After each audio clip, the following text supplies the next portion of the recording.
Hello, everyone. Welcome back to Real Reds Talk. This is your breaking news show, mixed with a bit of FPL roundup, hosted by yours truly. Joining me on the show today, we have Sam and Shreyas. How are we doing, fellas? Go on, Shreyas. How are you doing, Nick? I'm doing fairly well. A bit of a shit day, if I'm honest, but it could be worse. Could look like Piers Morgan. So, onwards and upwards. Sam, how you doing?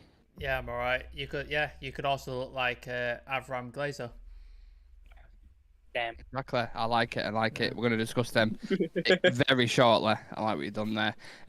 So guys, today we're going to discuss dividends, Denmark's finest midfielder, a controversial defender, the drive to survive production team are in talks with Premier League, and a dazzling week in the FPL that we are going to cover. So if you're new to the channel, click the subscribe button and like the video. It is weekend after all, so if you're feeling extra generous, share it to a friend or something maybe. Any support we absolutely appreciate. Sam, I know you wanted to start with the topic of dividends, so I'm gonna let you fire away, and then More good news coming out of the Glazers. Aren't we all excited for this shite? Yeah. Obviously, I think a lot of stuff came out recently regarding. I think there was an investor call with John Murto and Richard Arnold with a lot of stuff involving Manchester United. I think they talked about the spend, the transfer window just gone, and that we shouldn't expect the same level of transfer sort of spending in the next couple of windows, and that we're ahead of schedule, blah, blah, blah. A lot of lip service, a lot of bullshit across to the fans about investment and that kind of stuff, which is, a lot of it is quite rubbish. But anyways, there's a lot of cold hard facts in terms of numbers and stuff like that I thought were quite interesting, also quite damning in terms of the Glazers ownership. So I just wanted to run through a couple of those. So our net loss last year was £115 million, which again is probably due to spend more so than sort of the club not earning money, because we know the club earns money. We know how much the club turns over on a yearly basis. The net debt is up by 95 million of last year. The debt now stands at 515 million pounds, which is always fantastic when you're a massive club and your debt goes up and never actually goes down, despite the fact that we've been paying interest payments for 17 years now, and it's just not, debt hasn't disappeared. 34 million pounds has been taken out by the Glazer family in dividends this year alone. It's a total of 132 million in dividends across their ownership of Manchester United. You're probably asking, if we're operating on a net loss, how the hell are they able to take dividends out? Because according to what I've done to research, if your company is not making a profitable posting at the end of the financial year, you're not supposed to be able to take dividends out. So what the Glazers did, which is another great piece of news, by the way, is they took a loan out to leveraged it again against the club, like the way they did to buy the club. They took a loan out and leveraged it. They took a loan out against the club to order to pay off certain things, so they could then take out money from the club in dividends. So basically, they've used money that's not theirs, that they've loaned against the club, so they don't have to pay it back, to take money out of the club that they do own, that they bought through leverage payouts. So again, none of their money has been involved in this. None of their money is getting stuff, but they're taking all of our money and then leverage us with more debt. So it's just all fantastic news all around. And if you didn't have a reason to hate the Glazers, you better really do now, because my word, they are putting this club in a state and they are making things so much worse for themselves. And it just shows you that protesting and getting these guys out of the club is much more important than ever. Yeah, we've got shiny new toys in Christian Eriksen, who we'll get onto later, in Lisandro Martinez, in Casemiro. But let's not forget who owns this club, and let's not forget what they're doing to this club behind the scenes. They promised investment in this club. They promised stadium redevelopment. Nothing. Not happened. They promised fan engagement. It's not happened. They had one meeting in a Zoom meeting and they turned up late, and they've not had one since. They promised fan ownership, a share scheme. Hasn't said anything, hasn't done anything about it. There's not even been a tiny little bit of movement on it. They're full of lies. They're full of bullshit. And yeah, this is just the sort of icing on the cake. I'd love to get your lads' sort of thoughts on it, because I'm quite frankly disgusted by all of it. But yeah. Well, I've got a few bits myself. There was a thread that Swiss Ramble put on Twitter, and anyone who hasn't seen it, check it out. It's like the most in-depth look at the financials with the Glazers behind the scenes. And just I want to kind of read off a couple of them as well. Focusing on the last 12 years, £517 million has been paid in interest payments, which is nearly 3 times as much as the next highest club in the Premier League. It's almost as much as the rest of the Premier League combined in terms of the payments that they've took out. So that is pretty dominant in itself. Regular visitors to Old Trafford will know that the venerable old stadium has seen better days, which is unsurprising given the Glazers' lack of investment in infrastructure.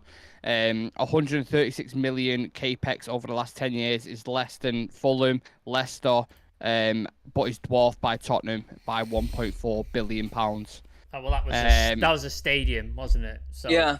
To be fair to them, they built a new stadium, so got to come a little bit and slack. A lot of people will throw the £1 billion that they've spent in the transfer market or whatever, but every last bit of that is generated by the club.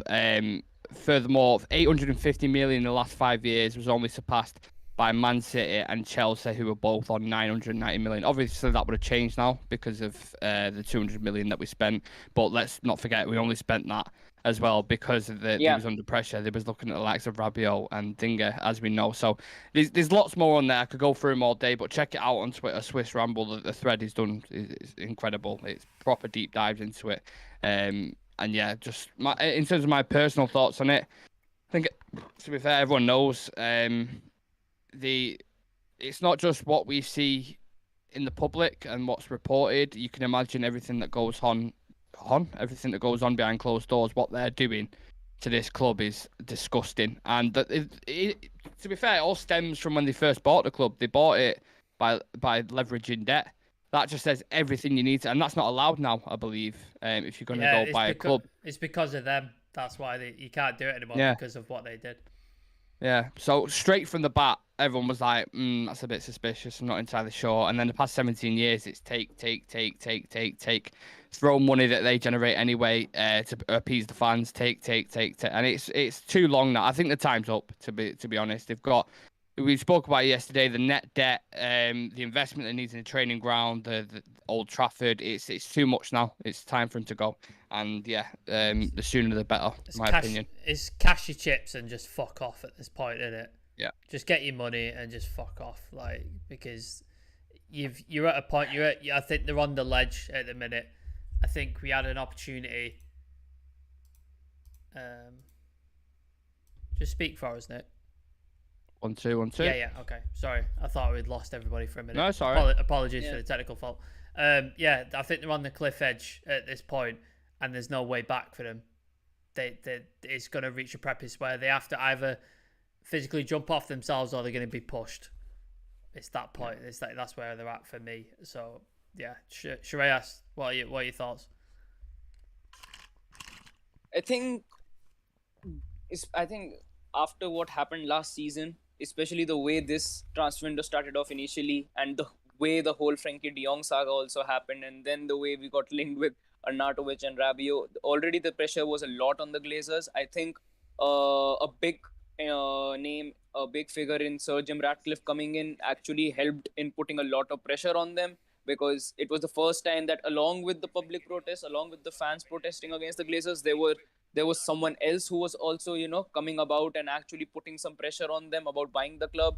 Then we could see some other organizations also coming in, actually, coming out and stating that they want to buy Manchester United. So it is surely a situation where we can actually say that the Glazers are under, for the first time, I would say, under a lot of pressure when it actually, comes to the ownership of the club getting changed. Because right now, the opinion of the fans about them is definitely not in their favor, nowhere near to their favor. And almost every United fan is right now crying out for a new owner. I think another factor about this is, the moment this transfer window ended, the first thing that they came out with was that they can't really spend much in the January window or in the next transfer window, because they've spent a lot on Antony and Casemiro in this window itself, when Antony and Casemiro were pretty much not on the cards as well. The way we were approaching the end of this transfer window, it just looked like, we were gonna get a desperate deal done. Just one player maybe, and Anthony was the kind of player who they wanted to sign just to get the fans off their back, because we didn't really sign anyone except of Ericsson, Lisandro Martinez, and Malacia. So they needed that symbolic signing that they tried to pull out every single season just to keep the fans quiet. But it has gone on for far too long. We've seen what the biggest issue at this club is. The foundation of the club right now is the first thing that needs to be, changed, because we can bring in any manager we want. Ten Hag is a good manager. We've had good managers before as well, but none of them got backed by this board. None of them got the players they actually really wanted to add, feature for their squad in Manchester United. They always used to get either second or third choice or someone, just because they wanted to get that merchandise sales up. That's one of the biggest reasons why we also, managed to get players like Cristiano Ronaldo within the span of a week. The only reason about that was, he was a big name. There was a lot of pressure on the Glazers because of the Super League, and they wanted that sort of a signing that could, completely change their public opinion. And they tried to do this PR spin every single time they're under pressure. I think this time the biggest positive sign is all the fans are on a united front about the Glazers being out every single match day, whether it was the match day against Sociedad, wherever we are going, whatever match we have, even if we win or lose, the Glazers out chant still persists. And I think that's one of the biggest concerns for the Glazers right now.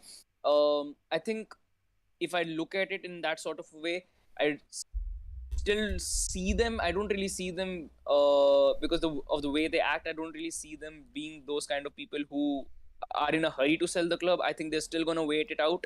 But I think the more this pressure builds up, especially from the fans, I think it would be better for people like Jim Ratcliffe and other people to actually, come in and generate a lot of news about it as well. Because whenever these kind of news have come out, the Glazers have looked a lot more uncomfortable than they've looked in the past decade. Yeah.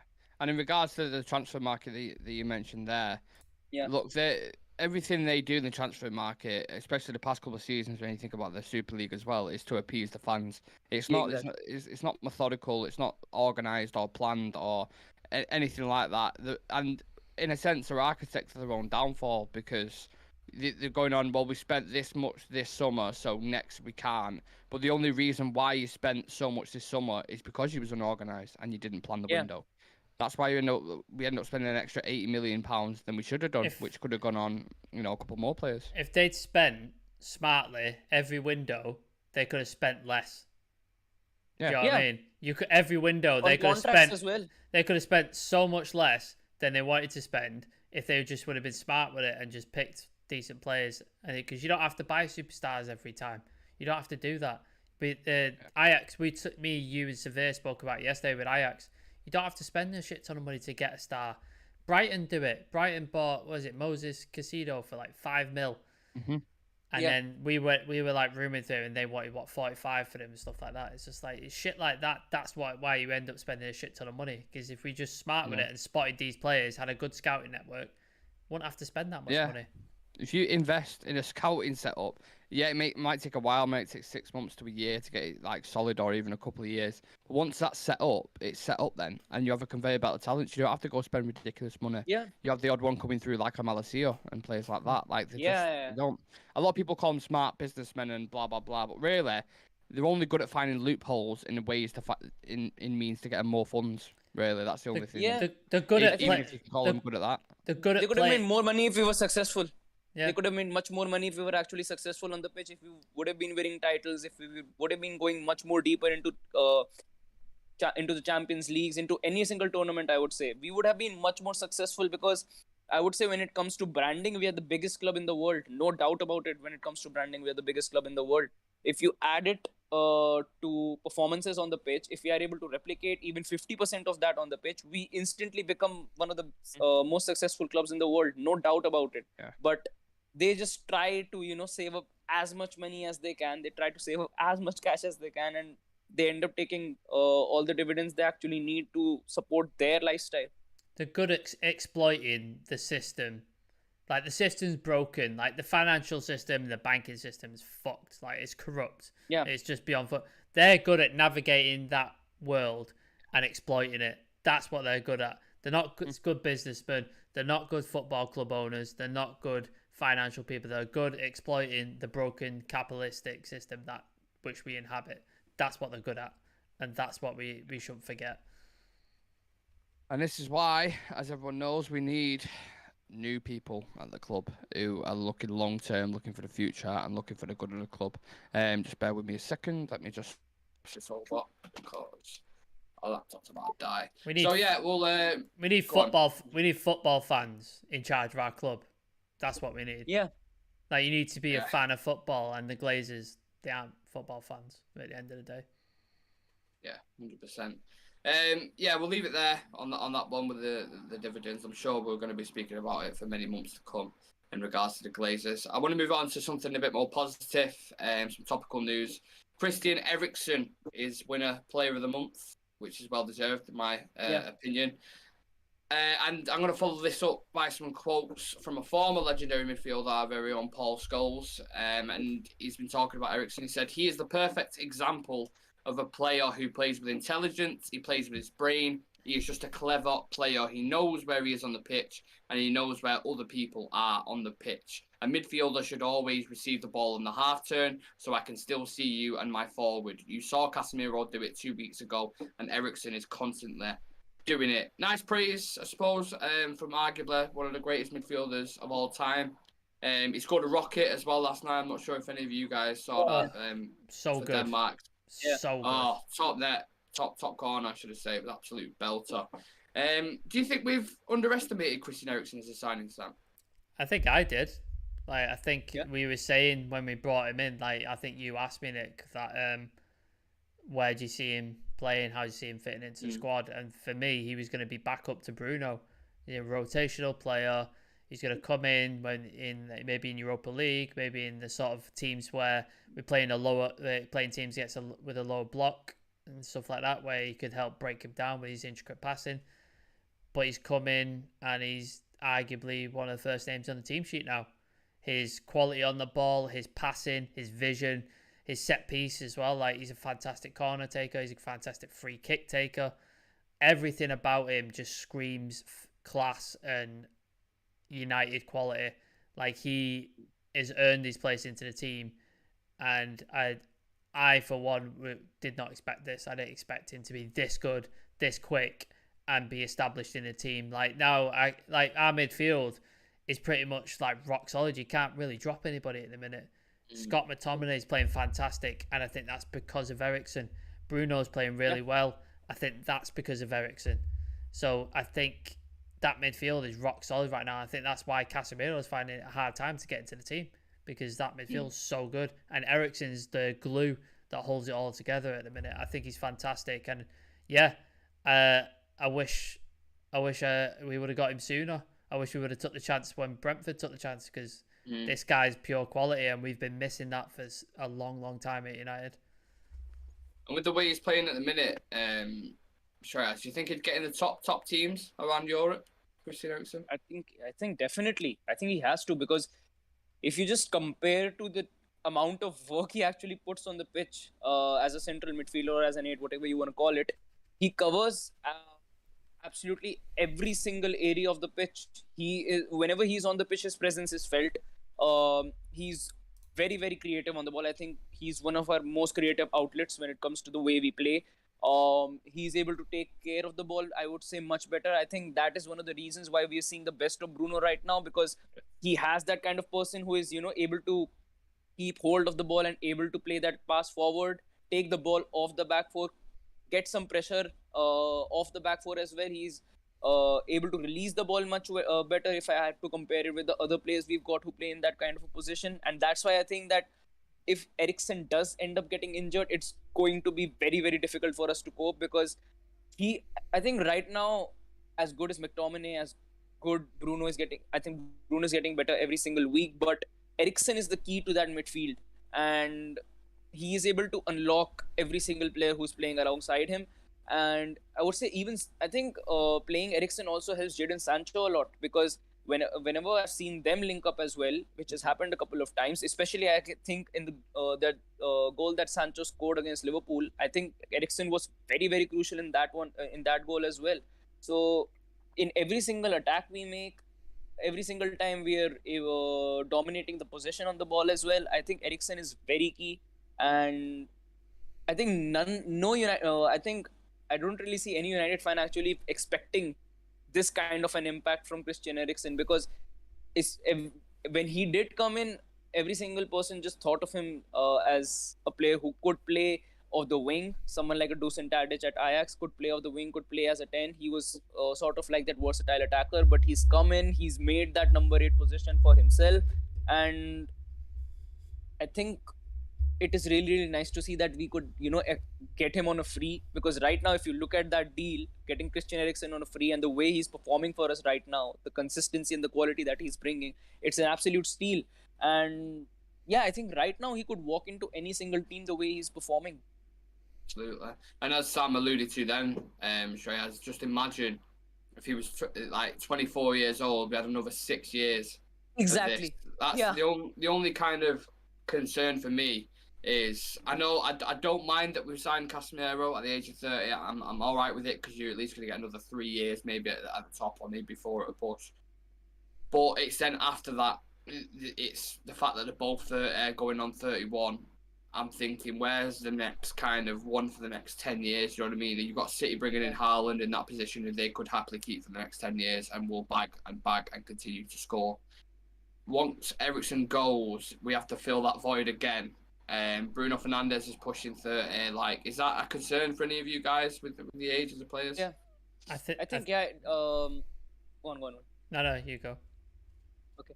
I think definitely the age of the players is something that is concerning. I think we're seeing a few hints of it in that Liverpool squad as well. You could see that those players who they're the same players that were playing for Liverpool for the past 2 to 3 seasons, and you can see that the impact that they're having on the pitch is kind of dropping, and that does come down to the age as well. And when you have to look at someone like a Casemiro or Eriksen, you can't expect them to have the same quality if you fast forward this situation into 3 years. You definitely can't. You have to have that fresh young blood who can learn off from them and actually, replicate that on the pitch. And right now, if you look at that in that way, we've got McTominay, we've got, I think except McTominay, we haven't really got anyone who is right now playing in that midfield and actually, able to pull off some good performances, because all you've got except that is Bruno Fernandes, and Bruno Fernandes is definitely going to be a starter for us. So in a way, we still need to look out for players who can actually, feature for us for the next 10 years. Like when you look at Barcelona, they've got Pedri, they've got Gavi, and you look at those players and you can say that, their midfield is sorted for the next 10 to 15 years, because these guys have got talent and they're definitely, going to do wonders wherever they're going to go. But for us, when you look at that category, we've got Zidane Iqbal and we've got Charlie Savage, who undoubtedly they've got a lot of talent. They definitely have got a lot of talent, but they still need a lot of development. They still need to be, I think, in a very, very positive environment to actually grow, because we've seen that up and coming players especially from our academy, do find it difficult to fit into the squad. And with the kind of air Manchester United brings and the kind of situation that the locker room is still in, I wouldn't really want a young player to actually, be caught up in that turmoil, because it definitely hurts them. We've seen that with Elanga last season as well. So yeah, and I think one of the biggest concerns right now is the young players that we actually bring in. Like we got in Ahmad for about 35 to 40 million. We got in Pelestri as well for about 15 million or something or along those lines, and they were brought in with a lot of hype, but they never really featured for us in the first squad. They were more or less around the under-21s, or just in the preseason is where we actually saw them to play on the pitch. So I think, yes, when it comes to looking at it in a way where you have to say that what is it going to be for us in the future, there is a big concern. We still need to make those investments, but I think having a manager like Ten Hag does bring a lot of, I would say, composure in that area, because we've seen how good he has been at Ajax to actually develop players from just raw talents to finished products. So I think if Ten Hag is here, and I think if the youth academy, if the right people are brought in at the right time, I think these players can develop into some really good gems. it is still a shame what happened with Jimmy Garner. I think he could have been a top player for us. I was just about to mention that to Sam Yeah. then and say Yeah. that's one player Yeah. we could have had who could have been moulded in that kind of Christian Eriksen role, but obviously he's gone to Everton now for a small fee of £15 million. Yeah. Just if you want to add to that as well, Sam. But I wanted to ask you as well, what do you think his best position is for Christian Eriksen? Do you think it's an 8 where he's playing now? Do you think he could be really good as a 10? Like where did you see him basically before? Did you say you think he'd be a bit part to Bruno Fernandes? Yeah, I saw him as a backup 10. That's what I saw him as. I thought that was his best position. That's why he seemed to play his best football when he was at Spurs. He started that way at Inter, but then when Conte came in, he dropped him back and basically said, look, you're not going to play in that, but if you want to play, you can drop back. And he ended up playing in an 8 for Conte.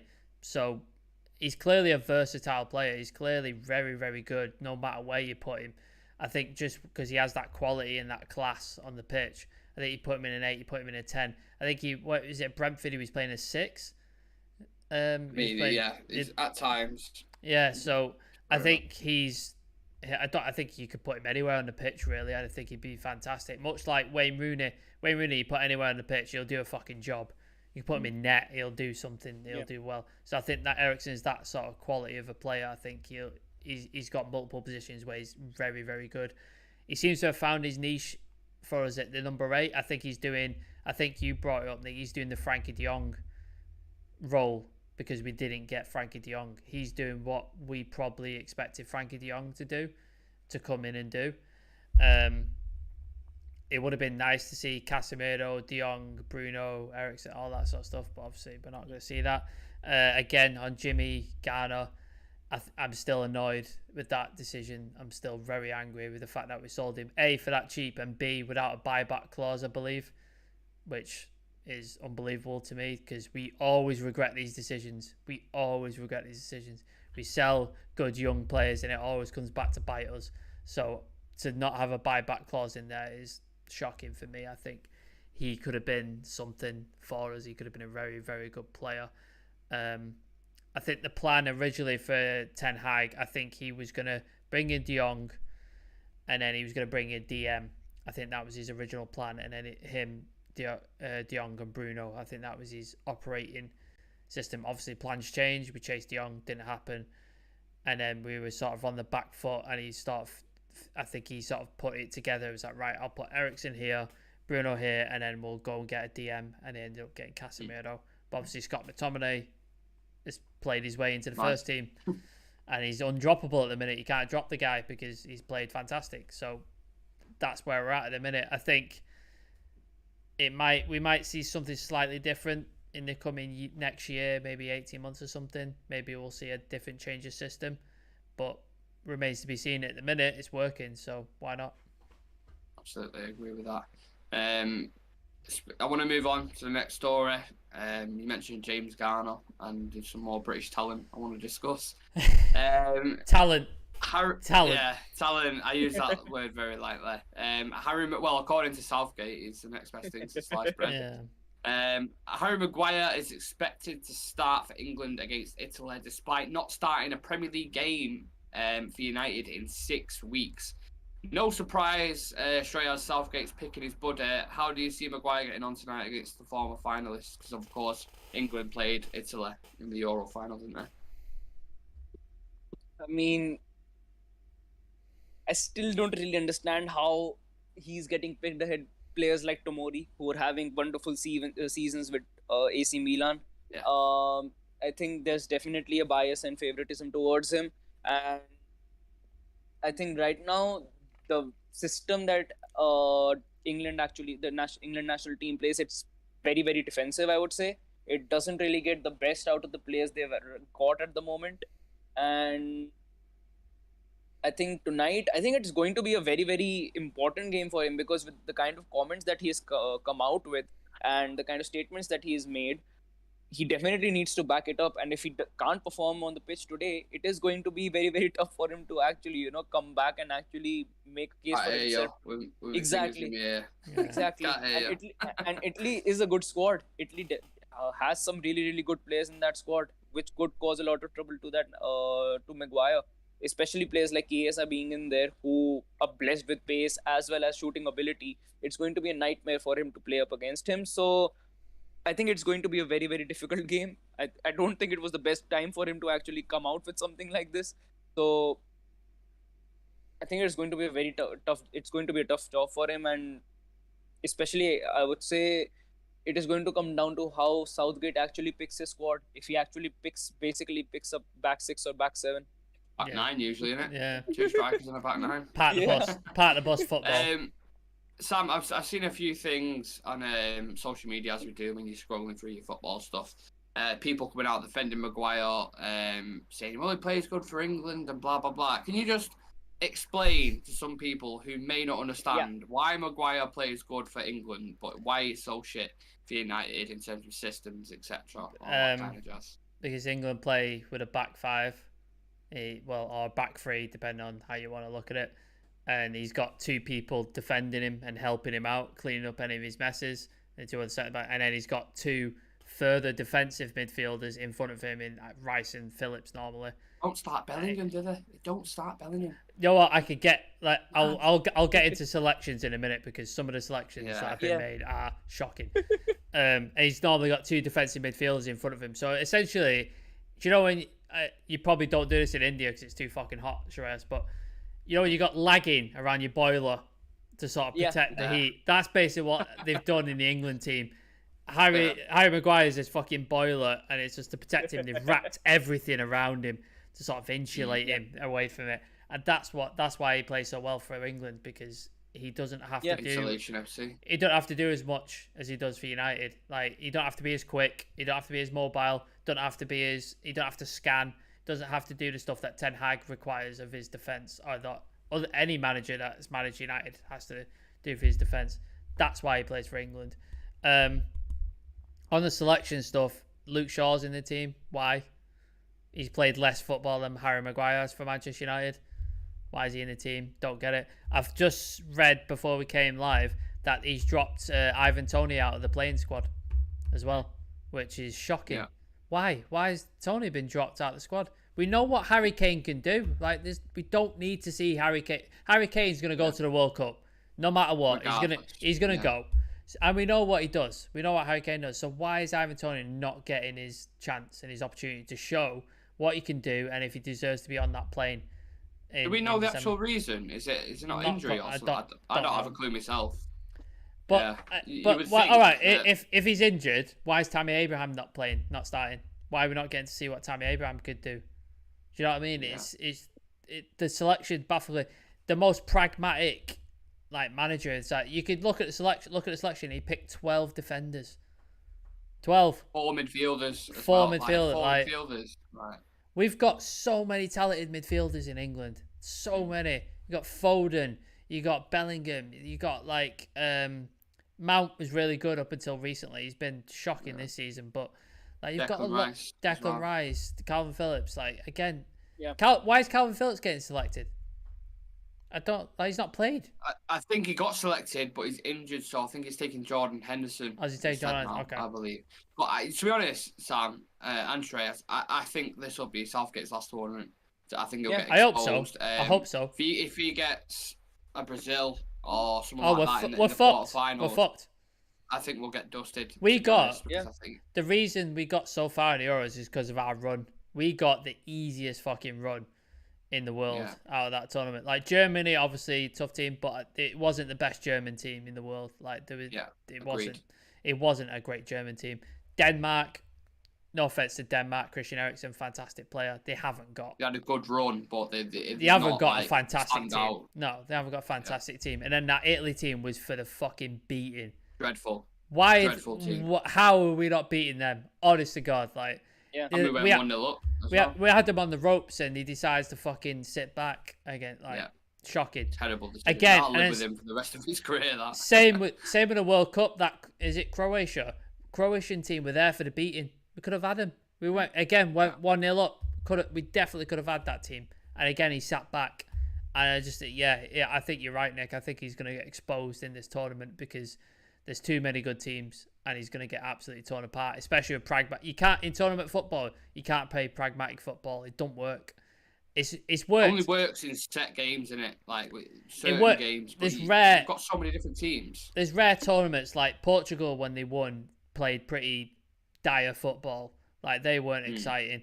And then I think Greece did it in the Euros like 2002. Was it 2004? 2004. Again, not the greatest team, but they managed to. It works occasionally, but is that the way you want to win a tournament? That sort of football? Yeah. When we've got the talent we have. Not for me. Shout out to Vince Bullock in the chat. He's saying, "Hi guys, what's up, mate? How's it going?" Big up. Just bringing it back to Maguire a little bit. Do you think he'll be a starter for England even if he stays on the bench for United for the next until November or October? You still think he'll go and be the main centre back? He starts at the World Cup. First game World Cup, he starts. I guarantee it. I think even if he has one leg, he starts. yeah, it wouldn't surprise me at all.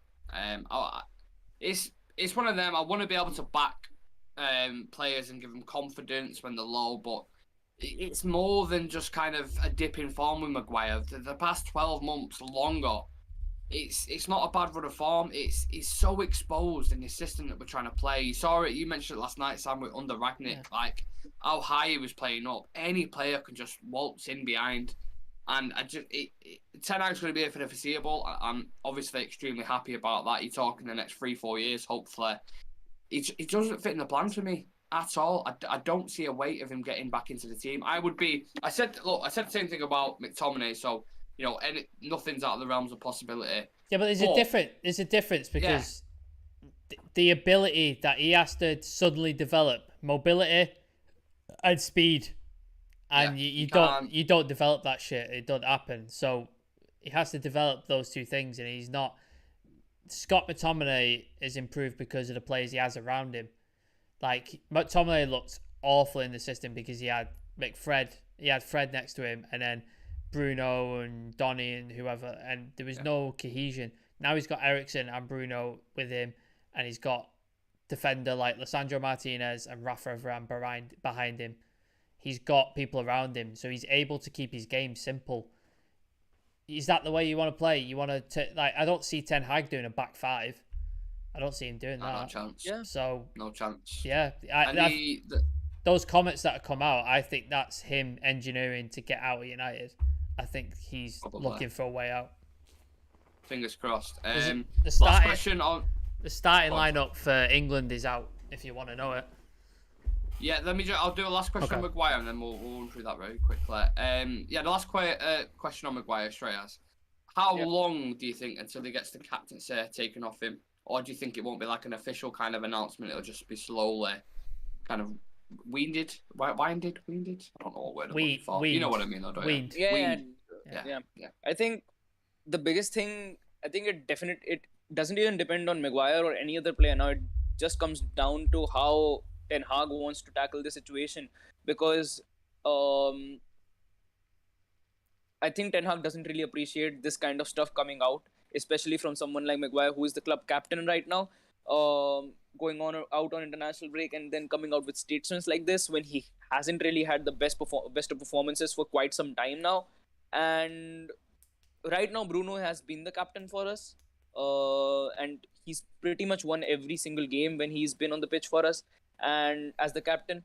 So I wouldn't be surprised if it gets taken off him by Christmas, but I think by the time the next transfer window kicks in, it would be taken off from him, because I think Ten Hag isn't the kind of guy who's going to take something like this. I mean, he's shown it pretty much within the first 3 games that he doesn't really hesitate in making those big decisions.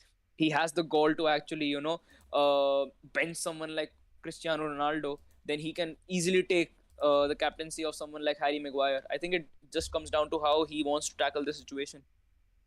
Absolutely. Sam, do you want to read out the England squad? Yeah, so Dan's just put it in the chat. Got Pope, Walker, Maguire, Dyer, Reece James, Declan Rice, Jude Bellingham. So Bellingham starting, so that's good. Wow. Saka, Sterling, Foden, Kane. I don't mind it. I don't mind it. That's more balanced than what we usually see from Gareth Yeah. Southgate, to be honest. But I think Bellingham's probably already only in there because Calvin Phillips is injured. Yeah. I think Calvin Phillips probably would have started because that's what he went with in Yeah. the Euros, wasn't it? Yeah.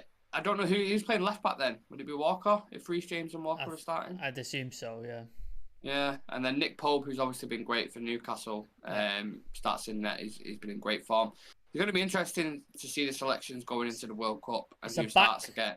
It's a back four, though, isn't it? Which is good. Yeah, he does play a back four sometimes, but it's even when he plays back four, like Ollie did when he plays back four, there's still two extremely protective sixes in the pivot. He didn't have that kind of free roaming box to box, or if he did, it'd still be a defensive minded player, so you wouldn't get the full kind of thing out of it. Whereas we have, when we play with Ten Hag, we've got Ericsson, who obviously joins in with the attack but can play from the back as well. And then you have McTominay, who can do a similar thing. It's not just like two sitters absolutely protecting him. So it'd be interesting to see how Maguire gets on tonight, because I don't want him to put in a good performance and then say something silly after the game. If you put in a good performance, leave it as it is and move. Just build on that. Imagine if he scores the celebration. Jesus Christ, I can't. Yeah. Okay, if you did that against Andorra, imagine what you're going to do against Italy. Put out the okie and just wank himself off in front of the crowd. Yeah. Oh, God. Right, moving on from Maguire wanking. I want to touch on this one very quickly. Oh, that is not the word I want to use. That is not the word. That's an image that'll stay with you, isn't it? Oh, God. Yeah, I was... The Premier League has been approached by the film company behind Netflix, Formula One Drive to Survive. I'm not sure if any of you lads have seen that series. Very good. To propose a series on the streaming platform focusing on English football's top flight. Do we think this will be a positive, exposing the clubs in the Premier League behind the scenes? How do you feel about it? Let's go into a hypothetical world where this happens. What do you think we would get out of this as fans? I mean, United's not going to be a part of it, are they? That's not happening. What if it was? No, but it's not. It won't happen. The Glazers are never letting that happen. Can you imagine? Yeah. Like, it's never happening. I'll have you there. Yeah, not fucking happening. Not happening. So that'd be... I'd watch it. Like, I enjoyed the Arsenal one. I thought that was fucking hilarious. The Spurs one was absolutely ridiculous. That was insane. Jose Mourinho the first day, and it just comes in and just tells Dele Alli he's shit. That was fantastic. And then it just sort of fobbed off Pochettino as well, didn't it? It just went, oh no, don't ignore that guy. He's gone out the door. See you later. Just pretending that didn't happen. But I've heard the Drive to Survive documentary is very good. I don't watch Formula One, so I don't. But even I thought it was decent. I was a fan.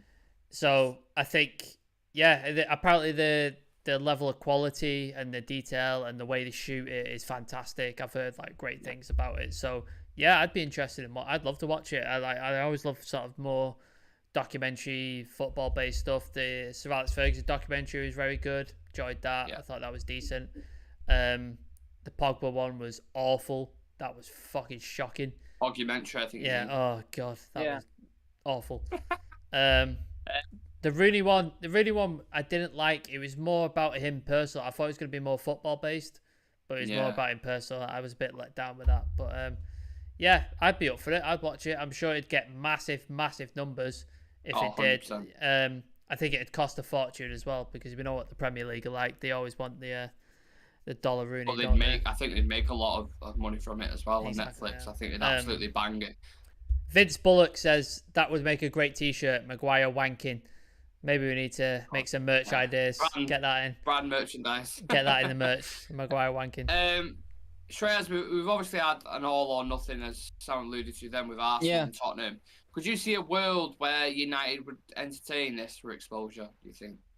I don't think so. I really don't think so. They would entertain something like this, because it is going to be very hard for them to, actually carry an image, having so many cameras on them every single time. It is going to be difficult to actually, keep the same image for the whole season. And I think they're going to try and avoid as much needless publicity as they can. I don't think they're the kind of people who would actually, appreciate having more cameras on them, especially the situation that is going on at the club right now. Because we pretty much know that, that last season the locker room was a mess, and right now it is in the process of actually, getting better. I think it is still a work on progress, and yeah, so I don't really think that they'll agree to something like it. Let's watch Just Ronaldo. imagine- Let's watch Ronaldo fight Maguire. Let's see that. Yeah, well, I was gonna say, just imagine if it happened for the last season, the amount of shit that Oh was going on fucking there. Christ! Yeah. What we would have, like, the amount of clicks and views that would have got would have been ridiculous. Amazing. Yeah. It certainly would have worked for viewership, but yeah, we'll see what happens with that. It's a story floating about, nothing absolutely concrete, but I just thought it was be fun to discuss. The last kind of part of the show, we're gonna do the FPL roundup. So don't forget, if you win the league, you win a random retro. Hold on. Oh, go on. I have got a graphic. Hold on. Let's put that up. There we Just go. for the code. Yeah. Obviously, we're Yeah, very, very late in the season. So if you haven't already created a team, probably going to be pretty tough to win at this point. But if you have already created a team and you've already got points, come join. The code's there on the screen. And if you win a random retro jersey to put in a frame or wear yourself, whatever you want to do with it. You have to be subscribed to the channel, though. Yes, we will be checking as well. Yeah, we will be checking. And if you win, you need to be, if TikTok is not banned where you're from, you need to be subscribed to TikTok and you need to be following the Instagram and the Twitter. You need to be following everything. that's four rules. And then you will get yourself a nice retro jersey, a beautiful looking one. Whether you want to put it in a frame or wear it, that is down to yourself. So whoever's top by the end of the season will win that. So speaking of top, let's have a look. I actually haven't had a look at these because I quite like doing it kind of as a surprise. So we've actually got my mate who's top, Harry Boardman. Real so bad. Don't mind the name. Good name. Right. Good name. Yeah, he had Patterson for Everton, who got 6 points. I think he got an assist in that game. Let's have a look. Oh, clean sheets. My apologies. So we got a clean sheet. Trippier with 5 points. De Bruyne with 10 points. Haaland with 10 points, of course. And no one's surprised by that at this point. No. Haaland's just fucking racking. He's going to get 40, 45 goals this season. Well, that was going to be my question. How many will Erling Haaland get? Do you think he'll smash every record? I think he breaks the record, the Premier League record. Yeah. I think he breaks it. Same. That's fucking depressing, man. Yeah. That's really depressing. Yeah. I actually think he'll be the difference in the Champions League as well. And Yeah. City winning the Champions League is just like, ugh. They don't even deserve it. Like, even if they do play well, they don't deserve it. They're a shit club. They don't even like it. The fans hate the Champions League as well. They boo the fucking Champions League anthem, don't they? Yeah. They hate it. Ridiculous. Absolutely ridiculous. And then top four, we've got Shalom KFC, who's second. Let's see who Shalom had. Saliba with 15 points. I had Saliba myself, so decent shout. And then De Bruyne and Haaland again. I feel like this is going to be a reoccurring theme. Midlife Chuck, who was top for the past couple of weeks, is now down to third. Had 38 points the week just gone. So he had Arnold, James, who didn't play, Zaha, obviously due to the Queen's death. A lot of the games wasn't on. Most of his bench didn't play. So only De Bruyne, Haaland, and Ramsdale bringing him in the points. And then fourth, we've got Broomski FC. So we've got Edison, Diaz, Dyer getting clean sheets. Saka. Did Saka score? Brentford, yeah. He got 2 assists, so 6 points against Brentford, and then he had Jesus, Haaland, and Kane up. Every single team has got Haaland and Kane up top. You have to. How do we see? Let's have a bit of fun with it. So the top scorers, will anyone from United break into that element? Do you think? No. Who do you think our top scorer will be?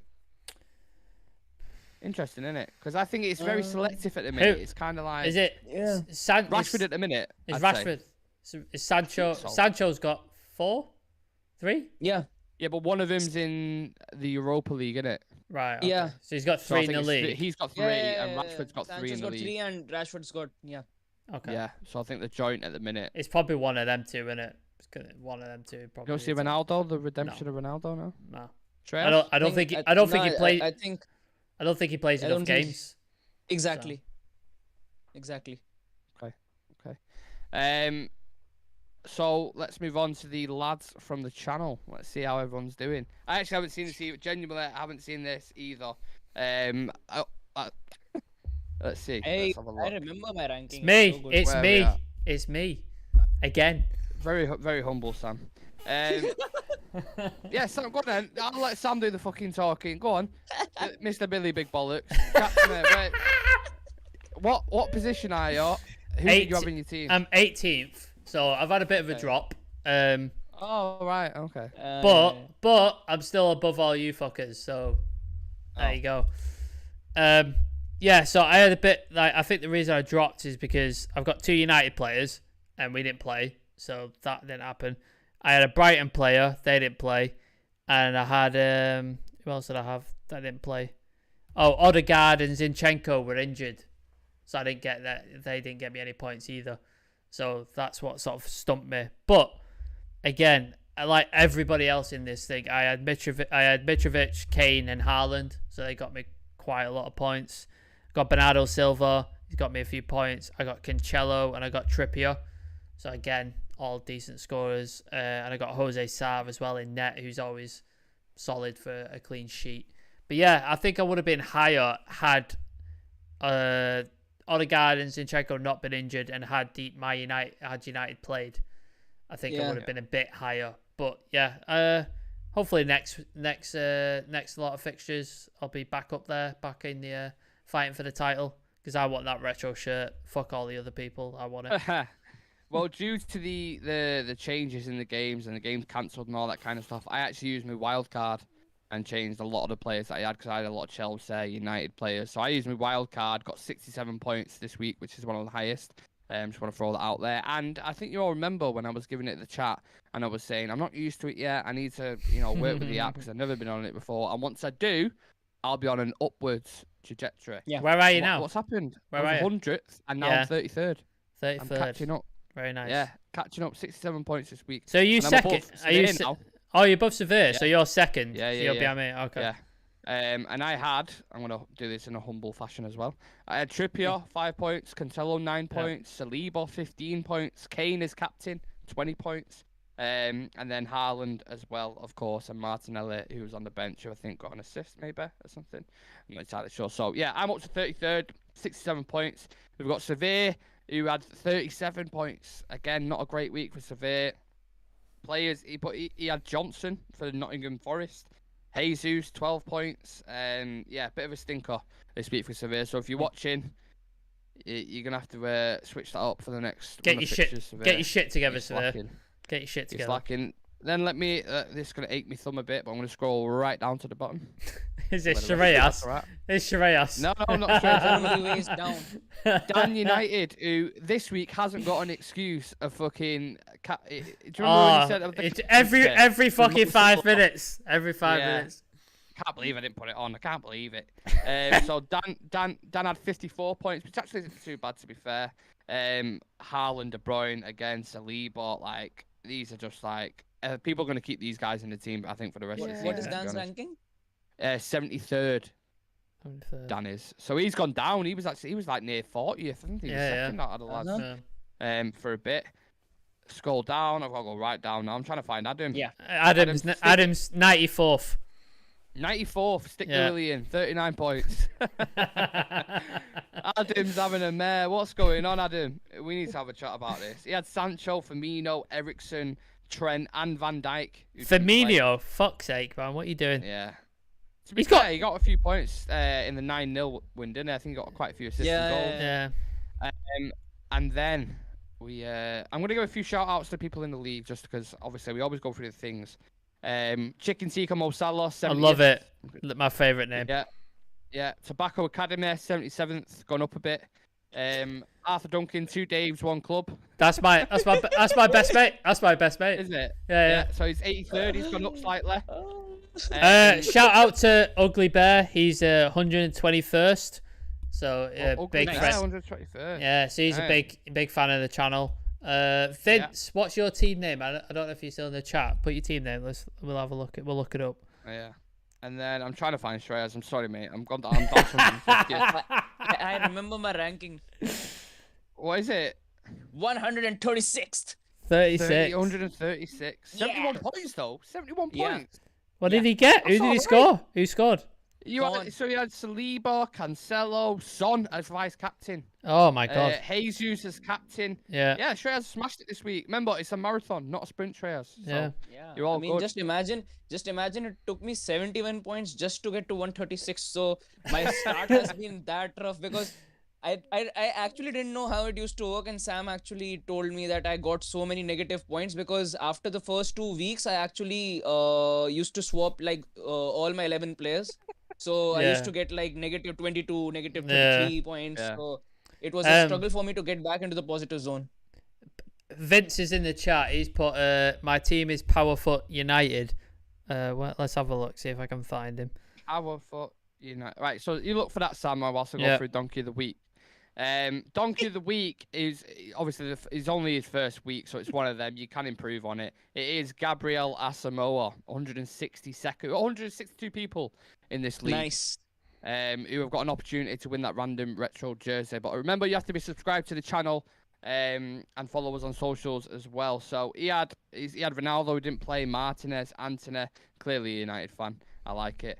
Bernardo, Haaland, and De Bruyne bringing in the points and bringing home the gravy. As per, it's always fucking City players, isn't it? Who will probably be doing that for the foreseeable. Let's be honest.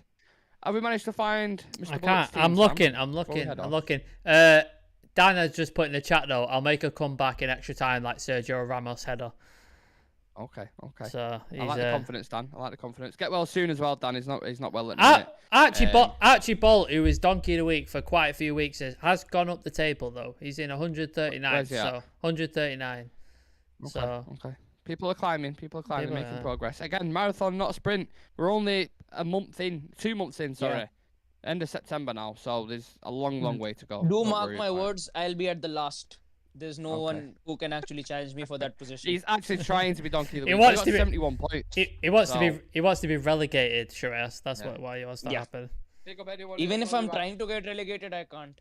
Yeah, big up anyone as well who had Son as captain because he had an absolute worldie against Leicester. Oh, and he bagged a ridiculous. hat-trick within like 19 minutes. Ruthless, absolutely ruthless. I can't find him. Don't worry about it.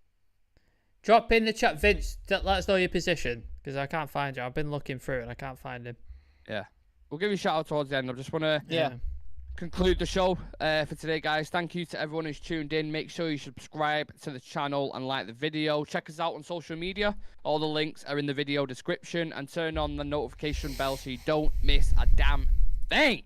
Sam, thank you for coming on. Hope you have a nice weekend and lots of whiskey. It's gonna be good. I'm taking a break because I drank a lot in Crete, like a lot. And then I've got a work party next Friday, so I'm gonna just sort of take my foot off the pedal a little bit. But I like it. Yeah, Vince has said at least you've got a song at Christmas time. Little Donkey carried Mary through Bethlehem. Nice. Fuck, I don't. It's so fucking random. That threw me off completely. Shreyas, are you ready for this? I've got a sentence. I'm gonna absolutely butcher this, but I'll try. Okay. All right.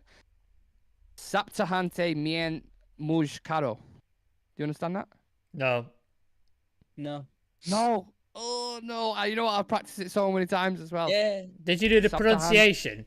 Did you look at the phonetics? Mien muj caro. Yeah. Right. 1 second. What are you trying to say in English? And then Shreyas will tell you what it is. Yeah. This is the really good YouTube content, isn't it? Nick looks up language of Hindi to try to translate something for him. You know what? It's not even fucking playing on Google Translate now. I'm fuming. I'm absolutely fuming. What were you trying to say in English? I was just trying to be polite. It's have a nice weekend. Okay, what's that? But it's Sapta Hante mean muj caro. That's like hardcore Hindi what you were trying to speak. Like okay, can you say it for me, please? Have a nice weekend. Like hardcore Hindi would mean आपका सप्ताह अंत अच्छा हो. Yeah, translate it. Yeah. Wrote me off there. Even I don't say it. Like, what do you say? A nice weekend. What do you say? I don't really speak to people. I don't like people. So I don't like people. Have a nice weekend. I don't like people. Fucking hell. Okay, we'll end on that. I think we're happy to end on that. Thank you very much for watching, guys. We will Fucking see hell. you over the weekend. Peace. Have a good one.